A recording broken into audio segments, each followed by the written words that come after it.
السلام عليكم ورحمة الله وبركاته. شرماك عبد الناصر.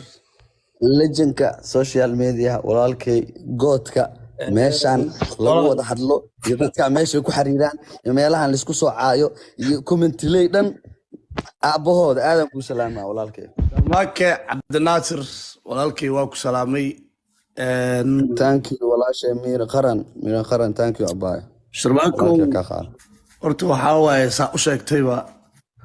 ninka ragga dhiiqa waa galaa maana waa dhacdaa qaladna waa dhacaa. hadda caawo dhan inaa maaragtay walaalkay inta fadhisid oo maaragtay inta maanta dhan sheegaysa soo noqoto macna ma keenayso. ana hal mida ogahana waxaa waaye ciyaal xamar ka taqaano waaye waa qalbi fiican yihiin in ninkaaga tiraa canda isbarta isdhaafid ma lahan anigii adigana kalama maarno yaa qamar talada la siiyo yani aniga ma dhaxayso iyo dhammaan reelaas aanoodba inaad iga raalaada ilmaada real laga soo dhacay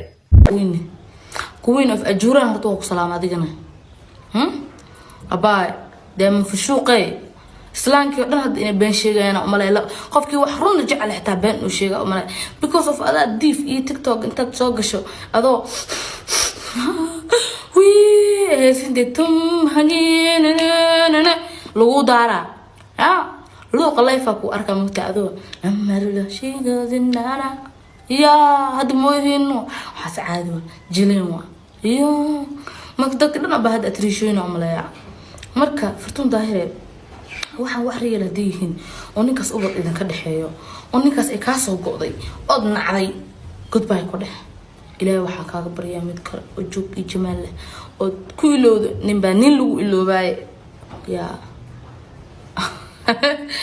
nin baa nin lagu iloobay oo tali true mid hadad iloobi weyso ديت قريمت كله لكن دا أور له كله تيجي يا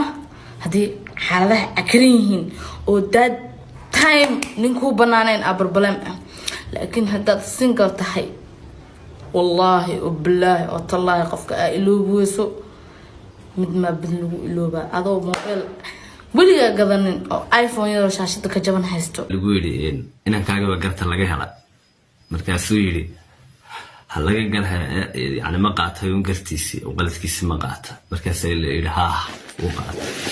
مركز يقول من ده waxaan uga socdaa ninka ragga marka uu qalad sameeyo